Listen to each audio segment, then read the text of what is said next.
warahmatullahi wabarakatuh. Waalaikumsalam warahmatullahi wabarakatuh.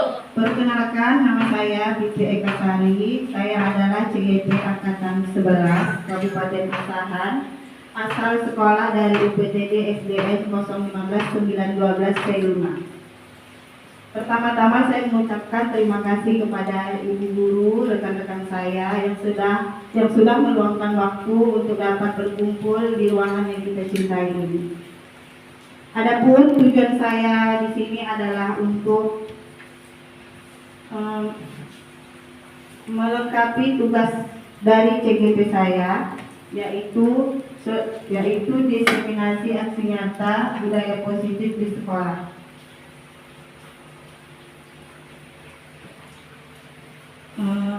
Kemudian di sini saya tidak bermaksud untuk menggurui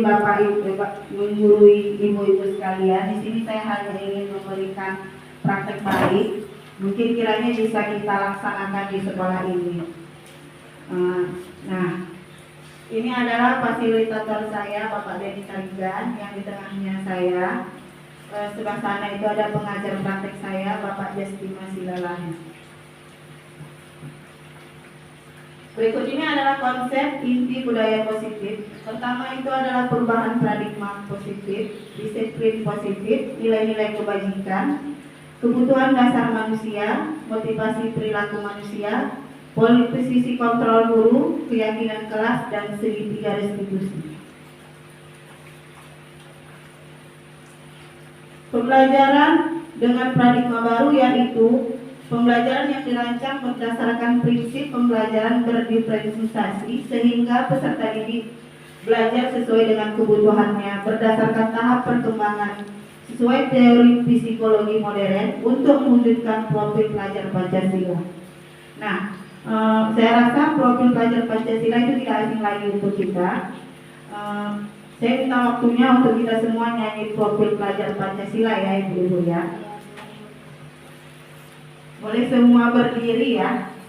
Pelajar Pancasila beriman dan bertakwa pada Tuhan Yang Esa dan berakhlak mulia, berdiri dan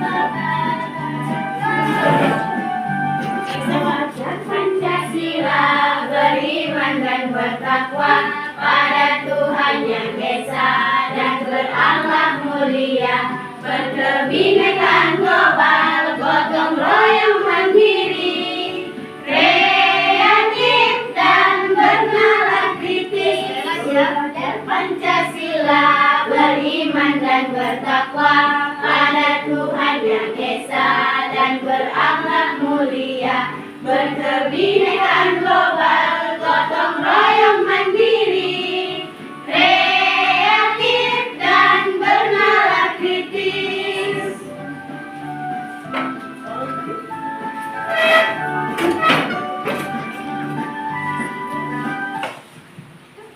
Ya, itu tadi sekilas tentang pelajar Pancasila.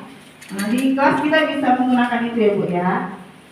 Kemudian ada pembelajaran paradigma baru seperti saya sampaikan tadi. Pelajaran ini mencakup pemetaan standar kompetensi, merdeka belajar, dan asesmen kompetensi minimal sehingga menjamin ruang yang lebih leluasa bagi pendidik untuk merumuskan rancangan pembelajaran dan asesmen sesuai dengan karakter dan kebutuhan peserta didik. Kemudian ada 3 komponen yang selaras dan saling mempengaruhi. Keselarasan inilah yang diharapkan dapat mengubah paradigma pembelajaran agar terjadi perbaikan dan pengembangan praktek pembelajaran secara berkelanjutan. Pada pembelajaran paradigma baru, profil pelajar Pancasila berperan menjadi penuntun arah yang pemandu segala kebijakan dan pembaharuan dalam sistem pendidikan Indonesia, termasuk pembelajaran dan asesmen. Di sini ada perubahan paradigma, kegiatan kepala tangannya. Saya butuh 2 orang. Maju Bu.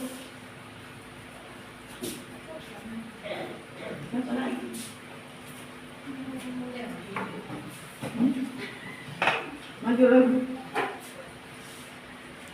Nah, di sini Bu, A, B, teman saya. Sobeklah secari kertas, nggak usah disobek. Bayangkan aja benda yang berharga untuk ibu, apa itu yang berharga. Kemudian letakkan di tangan ibu, genggam kuat-kuat, buatlah sebuah kepalan. Nah, kemudian si temannya tadi merayu, boleh merayu, menghardik, mengancam, menyuap, terserah, agar dapat kepalanya ini dibuka. Kita lihat dia bisa nggak mencoba merayu untuk membuka kepalan tangan tersebut. Ayo Bu. Ya.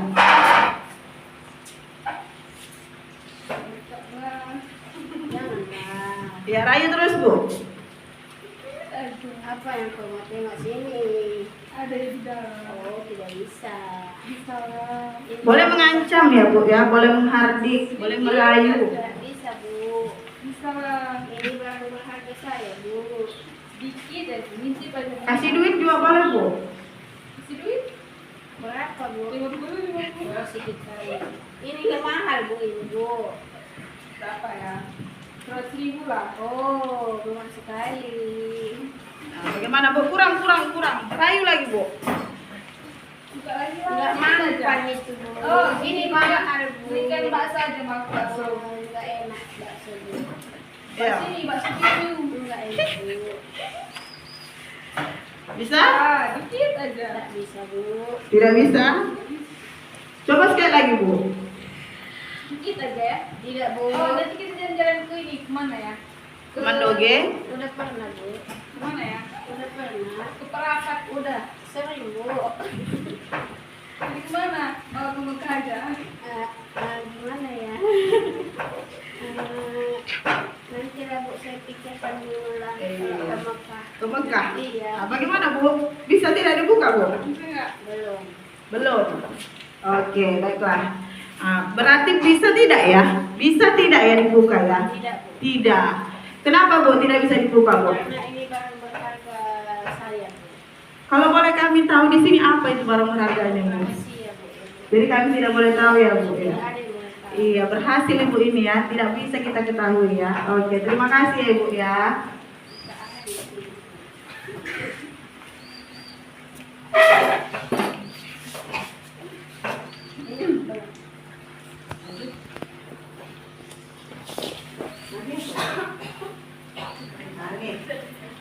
Miskonsepsi tadi ya, teori kontrol. Nah, ilustrinya seperti ini, guru kontrol murid. Nah, guru kontrol murid. Ada juga ilustrasinya bahwa penguatan positif, efektif, dan bermanfaat. Ilusi kritik membuat rasa bersalah, mampu menguatkan karakter. Kemudian ada juga orang dewasa berhak memaksa. Nah, jadi teori kontrolnya tadi kira-kira siapa yang menguasainya tadi?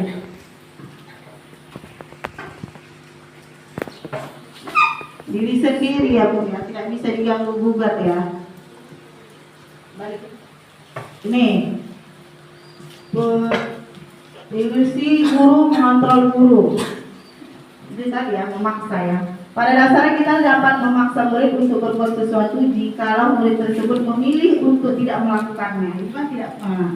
Kemudian walaupun tampaknya kita sedang mengontrol perilaku murid tersebut, hal ini karena murid tersebut sedang mengizinkan dirinya untuk dikontrol. Berarti kan ibu tadi tidak mengizinkan dirinya untuk dikontrol kan Bu?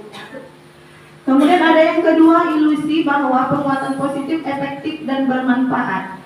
Yaitu di sini ada bentuk-bentuk kontrolnya, segala usaha untuk mempengaruhi murid agar mengulangi suatu perilaku tertentu. Itu adalah usaha untuk mengontrol tersebut. Kemudian ada mengkritik, membuat orang bersalah, dapat menguatkan karakter untuk mengontrol murid menuju pada identitas yang gagal. Nanti ada kita bahas bagaimana itu identitas yang gagal. Kemudian orang dewasa memiliki hak untuk memaksa, bahwa mereka memiliki tanggung jawab untuk membuat murid-murid berbuat hal-hal tertentu. Apapun yang dilakukan dapat diterima selama ada sebuah kemajuan berdasarkan pengukuran kinerja. Nih, bagaimana seseorang bisa merubah paradigma stimulus respon pada pendekatan teori kontrol? Stephen R. Covey mengatakan bahwa bila kita ingin menguatkan kemajuan perlahan, sedikit-sedikit ubahlah sikap atau perilaku kita Namun bila kita ingin memperbaiki cara-cara utama kita, maka kita perlu mengubah kerangka acuan itu. Pada stimulus respon, seolah-olah orang lain dapat mengontrol, dapat kita kendalikan, sehingga kita dapat merubah seseorang menjadi apa yang kita inginkan. Seperti tadi dia dipaksa, mau dikasih ini, mau diberikan ini, mau dikasih mobil, mau dikasih apa, tapi dia bisa mengontrol diri dia untuk tidak membuka kepala tadi. Tetapi pada teori kontrol sangat bertolak belakang. Sesuatu yang sedang kita kontrol sebetulnya tidak dapat kita kendalikan, karena dapat mengontrol adalah diri kita sendiri. Kita yang menentukan. Mau kita buka, mau kita nggak buka, kita yang menentukan. Ya, di sini adalah paradigma stimulus respon ke pendekatan teori kontrol tadi. Nah, kalau stimulus responnya, kita mencoba mengubah orang agar berpandangan sama kayak kita. Kalau teori kontrolnya lebih ke pilihan, kita berusaha memahami pandangan orang lain dengan dunia. Kemudian ada perilaku buruk terlihat sebagai suatu kesalahan. Kalau di teori kontrol itu semua perilaku memiliki tujuan. Orang lain dapat mengontrol saya kalau di stimulus respon, sedangkan kalau teori kontrol hanya Anda yang bisa mengontrol diri Anda sendiri. Stimulus respon itu lebih melakukan pemaksaan pada saat rujukan gagal. Kemudian kalau teori kontrol, kolaborasi dan konsensus menciptakan pilihan-pilihan baru. Kemudian stimulus respon, modal berpikirnya menang atau kalah. Kalau di teori kontrol, modal berpikirnya sama-sama menang, nggak ada kalah. Nah, ini adalah unsur-unsur nilai kebajikan. Nilai-nilai kebajikan di sini adalah tujuan mulia yang ingin dicapai setiap individu atau setiap orang, ya. Nilai disepakati bersama itu yaitu lintas bahasa, suku, agama maupun latar belakang. Contoh profil pelajar Pancasila itu ada beriman dan bertakwa, mandiri seperti yang kita nyanyikan tadi, bernalar kritis, berkebinekaan global, gotong royong dan kreatif. Nah, ini adalah salah satu Bapak pendidikan kita, Ki Hajar Dewantara. Menurut beliau, merdeka itu tidak hanya terlepas dari perintah, akan tetapi juga cakap untuk membuat memerintah diri sendiri. Nah, di sini ada motivasi internal. Motivasi internal itu adalah motivasi dari dalam diri dia sendiri. Misalnya si anak mau berubah menjadi lebih baik, si anak mau belajar, itu niat dari diri dia sendiri. Kemudian ada disiplin positif.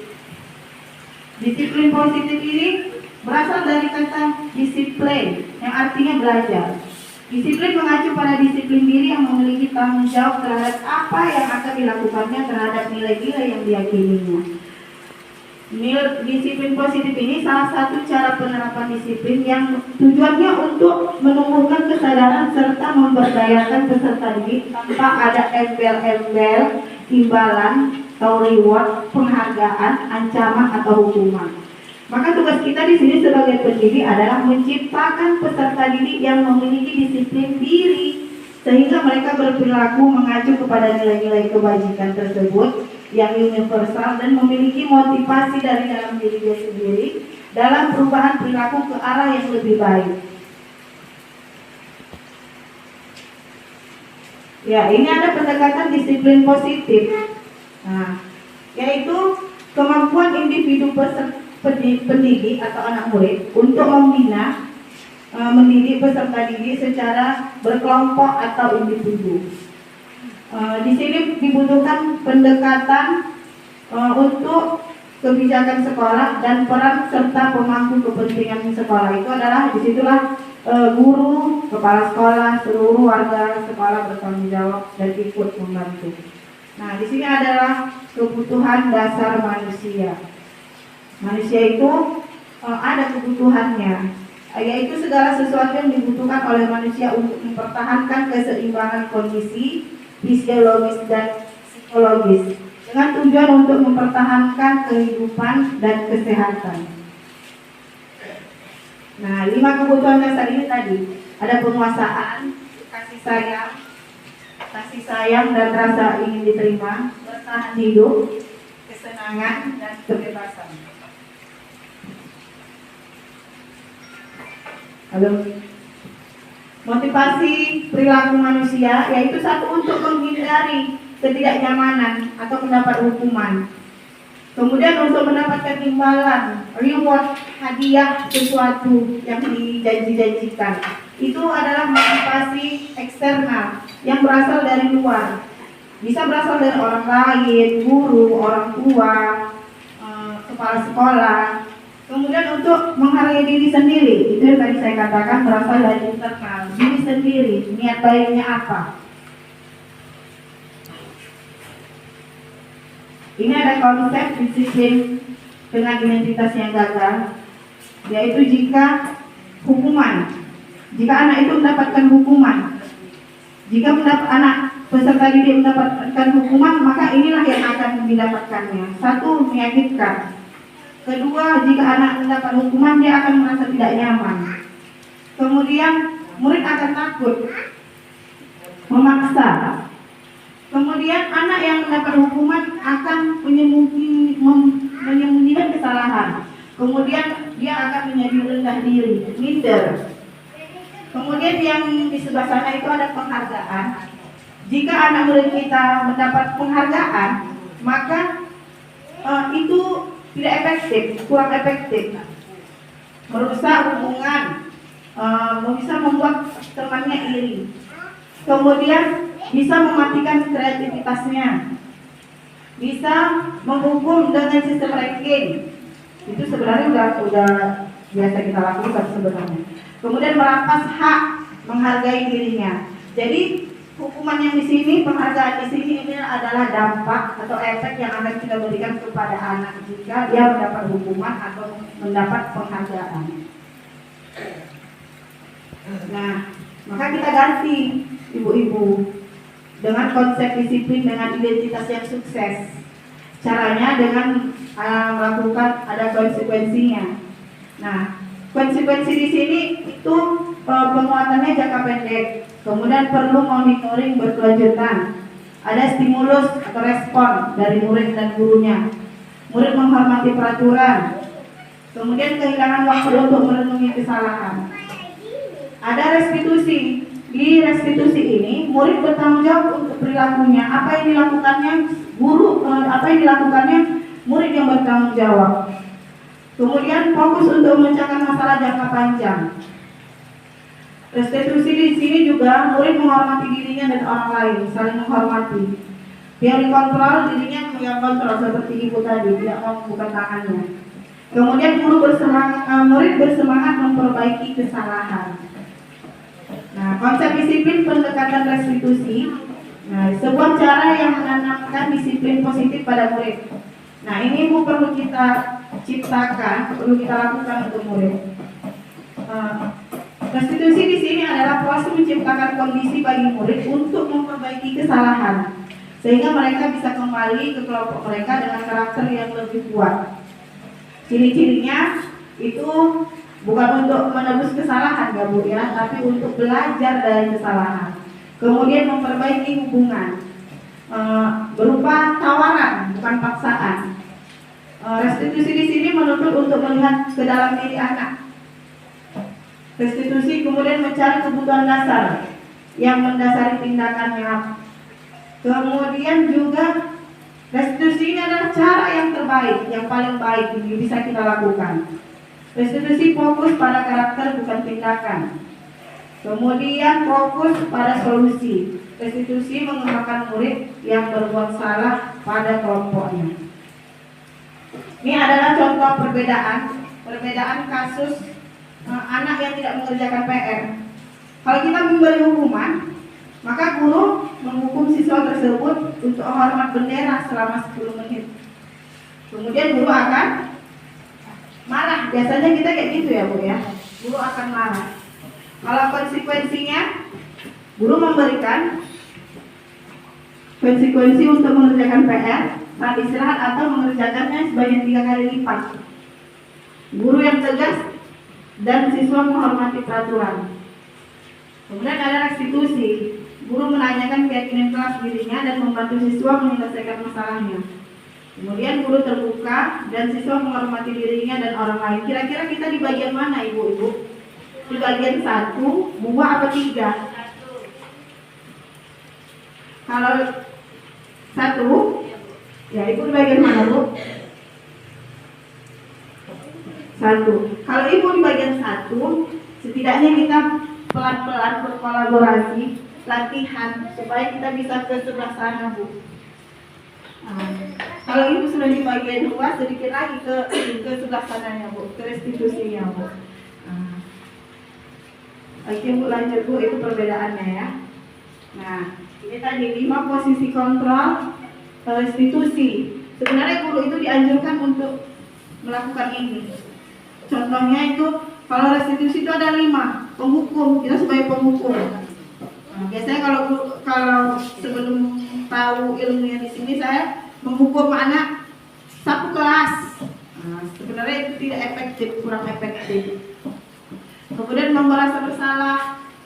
Membuat rasa bersalah itu seperti ini. Misalnya dia tidak mengerjakan PR. Jadi kita bilang, anak ibu, kenapa nggak kerjakan PR anak ibu? Ibu sudah capek kasih kamu PR. Kenapa nggak kamu kasih? Buat seolah anak tersebut merasa bersalah dengan kegiatan dia. Kenapa nggak kerjakan PR? Kemudian jadi teman, jadi best friend, lebih merangkul. Memantau, dia melihat apakah anak tersebut nggak siap PR-nya, terus dia cuma bilang oh tidak siap ya, nanti disiapkan lagi ya, seperti itu. Kemudian ada manajer ini adalah yang paling efektif kalau menurut ilmunya di sini. Ya lanjut bu. Ya, sebelum kita lanjut, kita main game dulu ya. Main gamenya ada di situ. Yang paling atas ada. Boleh di sebelah.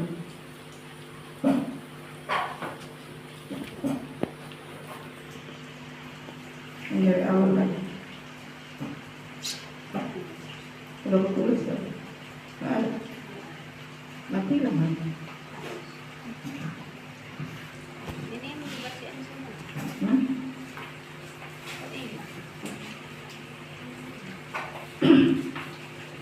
Permainannya begini ibu. Ibu bayangkan, ibu lihat di sekeliling ibu ini ada benda-benda kan? Ada benda, ibu bayangkan benda tersebut. Kemudian setelah ibu bayangkan, ibu pikirkan kenapa barang itu berguna kira-kira untuk ibu. Kenapa kira-kira berguna untuk ibu? Ibu bayangkan kenapa benda itu berguna untuk saya. Sudah? Sudah bu? Iya bu. Apa itu? Benda yang ibu bayangkan tadi apa bu kira-kira? Jam bu. Iya, kenapa bu? Karena kalau nggak ada jam itu bu, kegiatan saya ini nggak ke-manage bu, amburadul semua.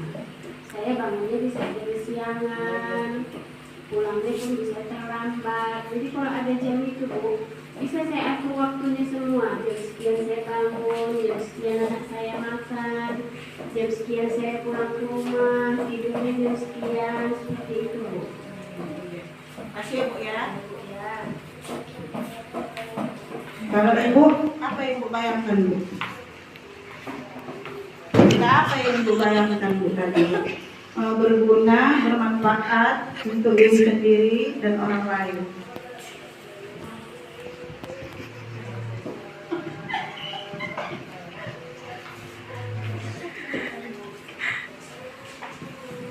Sudah? Nah itu adalah sekilas ya, intermezzo ya. Nah kita bisa membayangkan, menghayalkan benda itu bermanfaat untuk kita. Nah lanjut ya, contoh penerapan 5 posisi kontrol tadi. Nah ini tadi yang contohnya tadi ya, yang saya katakan tadi. Kalau penghukum itu patuhi peraturan sekolah, berdiri depan barisan, atau bersihkan kamar mandi. Nah, kalau pemantau itu lebih, kamu sudah melanggar apa peraturan dan konsekuensinya, dia sudah tahu apa hukumannya. Kalau teman, ayolah yang tertib, buat bu guru bangga, kali ini tidak apa-apa kamu yang salah. Oh, ini pembuat rasa bersalah, berapa kali bu guru harus memberitahu kamu, bu guru kecewa sama kamu. Nah, kalau manajer itu, apa kamu tidak tahu kesalahanmu, kira-kira bagaimana kamu akan memperbaiki kesalahan ini? Kalau dianjurkan kita sebagai manajer ya. Lanjut. Ini adalah keyakinan kelas. Keyakinan kelas. Katanya keyakinan kelas dan peraturan itu sama tidak ya, Bu? Sama tidak ya, Bu? Beda. Beda? Gimana bedanya, Bu? Kalau keyakinan kelas Bu, itu kita menanyakan kepada siswa-siswa kita, apa seandainya ini seperti ini, apa hukumannya, apa sanksi yang akan terjadi. Kalau peraturan Bu, memang udah ada peraturan itu Bu. Iya, benar. Kalau peraturan itu lebih udah dibuat sebelum-sebelumnya ya, Bu ya. Kalau keyakinan kelas itu lebih ke muridnya. Lanjut. Nah, ini lanjut aja. Nih, ini bagaimana membuat keyakinan kelas? Keyakinan kelas itu lebih abstrak dari peraturan, sebenarnya lebih ringan ya daripada peraturan. Kemudian berupa pernyataan universal, umum, nggak berat-berat kali, seperti ini. Nah, mendengarkan nasihat guru, nah, kan nggak ada embel-embelnya. Kemudian melaksanakan piket kelas, menjaga kebersihan kelas, saling menyayangi sesama teman. Kemudian berupa pernyataan ini dibuat dalam bentuk kalimat positif. Ini kalimat positif semua, nggak ada yang negatif, nggak ada pakai kata jangan.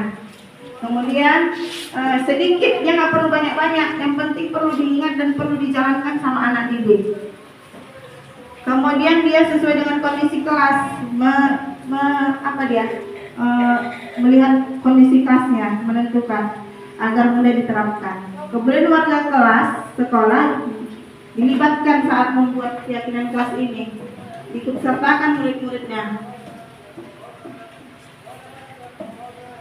Nih, ini adalah keyakinan dari peraturan kelas tadi. Kalau selalu kembalikan buku ke tempat, itu adalah bentuk tanggung jawab.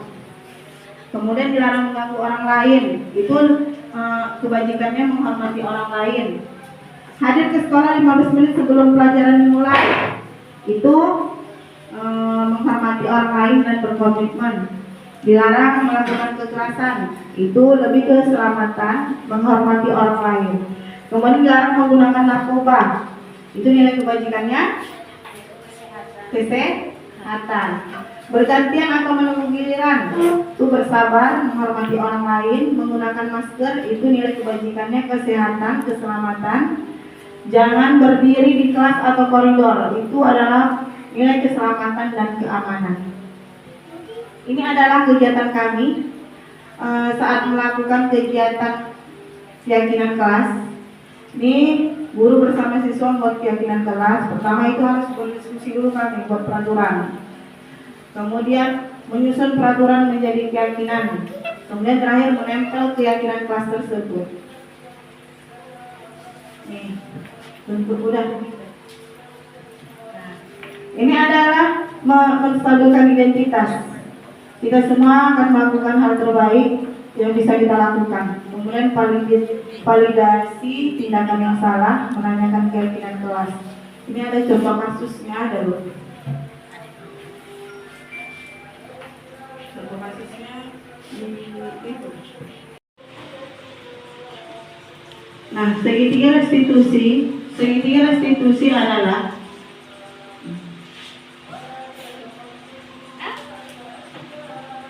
proses menciptakan kondisi bagi murid untuk memperbaiki kesalahan mereka sehingga mereka bisa kembali pada kelompok dengan karakter lebih kuat.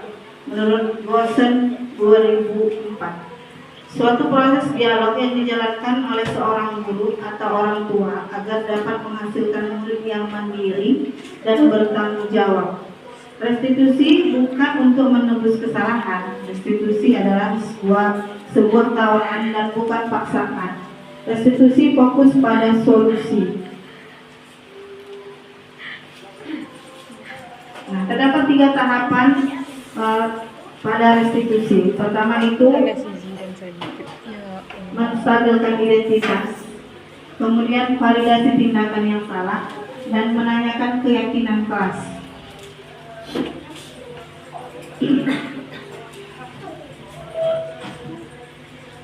Ini adalah bentuk segitiga restitusinya. Lanjut. Nah, kalau menstabilkan identitas itu berdasarkan prinsip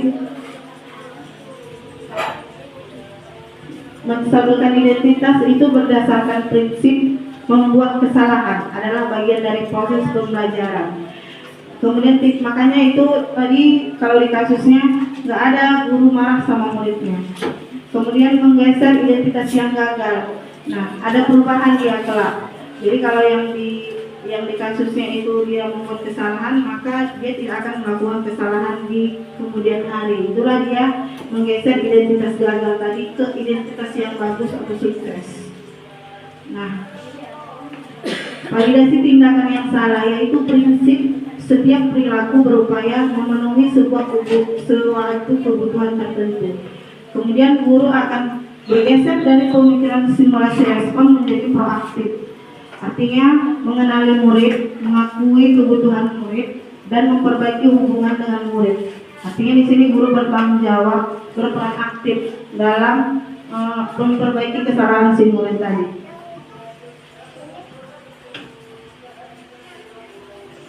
Nah, setelah dia melakukan kesalahan, maka kita tadi melakukan pendekatan. Nah, selanjutnya menanyakan keyakinan. Keyakinannya di sini kita memberi pertanyaan kepada murid yang bermakna untuk memunculkan motivasi dalam diri dia sendiri, yaitu mampu mengaitkan keyakinan dengan tindakan dia yang salah. Misalnya tadi dia salah terlambat ke sekolah. Di keyakinan kelasnya kan ada dia harus datang tepat waktu ke sekolah, seperti itu. Atau dia si anak datang dengan pakaian yang tidak rapi. Di keyakinan kelas mereka sudah buat bahwa harus datang ke sekolah dengan pakaian yang rapi, bersih. Kemudian ini ada kasus satu, ada seorang anak perempuan tidak terima pekerjaannya, selalu dicontek oleh temannya. Kemudian ia marah, dia tidak dapat menahan emosinya, bahkan membentak kawannya. Dan itu terjadi pada saat gurunya ada di kelas, pada saat gurunya menerangkan pelajaran.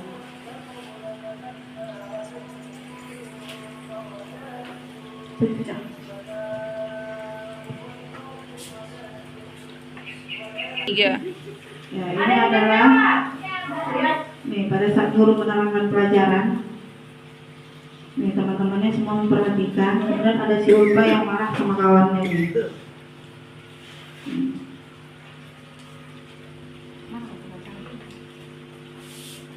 Dia, kami nanti mau berdiskusi. Jadi saya bilang nanti jam istirahat temui saya. Nah, di sini saya bertanya sama si Ulfa, kenapa dia melakukan perbuatan seperti tadi. Nah, dia cerita ternyata dia selama ini temannya nyontek pekerjaan dia, selalu nyontek. Nah, saya tanyakan lagi, nggak ada suara. Nah, saya tanyakan lagi kenapa melakukan itu. Dia cerita bahwasanya dia selalu contek pekerjaannya sama kawannya si Binda. Nah, saya melakukan validasi tindakan. Nah, saya mengatakan bahwa wajar kalau si Ulfa marah. Jika ibu pun dibuat seperti itu sama temannya, mungkin akan lebih marah lagi, saya bilang. Nah, kemudian dia bercerita, nggak terima dia kan. Lanjut. Maka kami kembali ke keyakinan kelas. Menurut si Ulfa itu udah bagus bu, nggak tindakannya membentak temannya. Nah, dia mengatakan tidak bu. Dia mengatakan nilai apa yang dilanggarnya, nilai kekeluargaan, saling menghormati, seperti itu. Maka dia berjanji akan mengontrol emosinya, lebih banyak sabar lagi. Nanti maka dia berjanji kalau temannya nyontek, maka dia akan ngadu sama gurunya. Ngadu sama.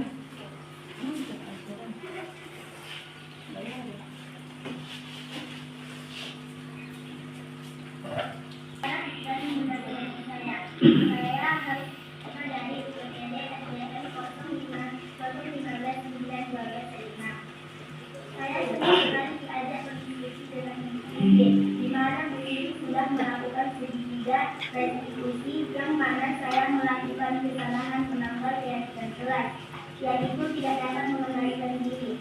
Beliau tidak marah dan menasihati saya. Saya harus bersabar dan menghargai teman-teman. Terima kasih.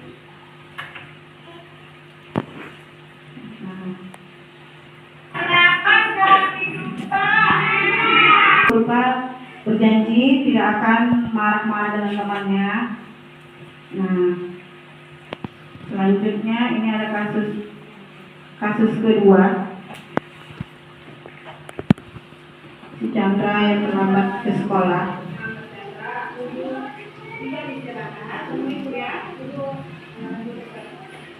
Tidak langsung marah dengan anaknya. Nah, istirahat disuruh jumpai saya.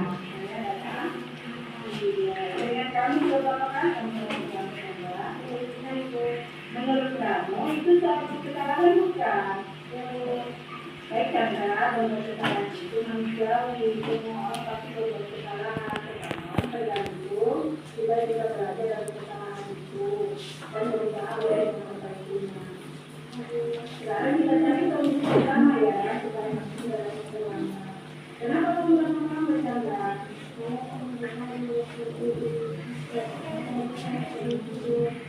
Kamu tahu melihatkan yang tidak? Kalau datang ke sekolah, sudah sesuai dengan melihatkan kelas atau tidak? Menurut kamu, kewajiban apa yang kamu melanggar? Menurut kamu disiplin itu penting tidak untuk kamu?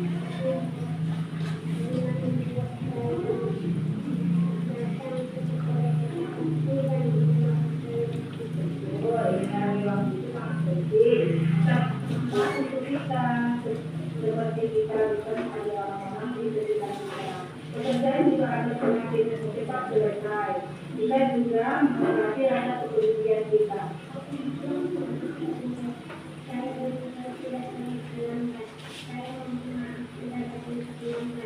Baik Chandra, jika kamu meminta maaf agar kamu tidak melakukan kesalahan.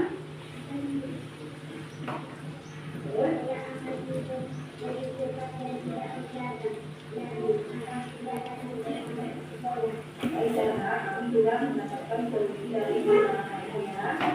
Jangan terlambat lagi ya. Itu adalah kasus kedua si Chandra yang terlambat. Dia berjanji tidak akan terlambat lagi ke sekolah. Nah, kami cari solusi sama-sama bahwa dia akan bangun cepat, bangun tidur cepat, bangun cepat, berjanji tidak akan terlambat lagi ke sekolah.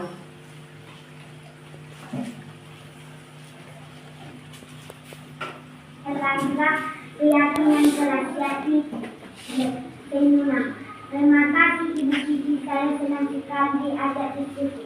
Bu Kiki sudah melakukan sedikit restitusi yang mana saya melakukan kesalahan melanggar keyakinan kelas jati itu datang tepat waktu sehingga saya menemukan solusi atas kesalahan yang saya lakukan. Assalamualaikum warahmatullahi wabarakatuh. Itu adalah dua kasus yang saya simulasikan dengan menggunakan segitiga restitusi. Ya, kepada Tiga. Iya. baiklah, ibu-ibu guru semuanya. Terima kasih sudah menyaksikan materi saya hari ini. Semoga bermanfaat untuk kita semua. Kepada teman-teman yang ingin memberikan saran, kritik, atau closing penutup, saya persilahkan.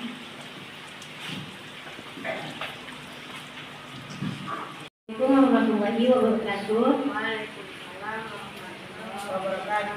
Saya ucapkan terima kasih kepada Ibu Kasari selaku CGP. Dengan pemaparan segitiga institusi tersebut dapat memberi manfaat kepada saya dan semoga saya dapat menjalankannya ikhlas dan baik. Terima kasih. Assalamualaikum warahmatullahi wabarakatuh.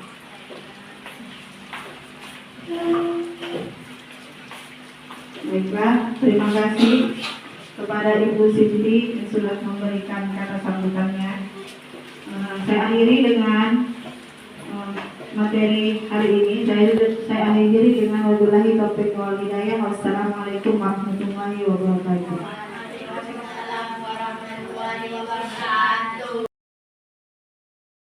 Assalamualaikum warahmatullahi wabarakatuh. Perkenalkan, nama saya Siti Rahma Manurung. Terima kasih kepada Ibu Pipi, calon guru penggerak angkatan ke-11 Kabupaten Asahan.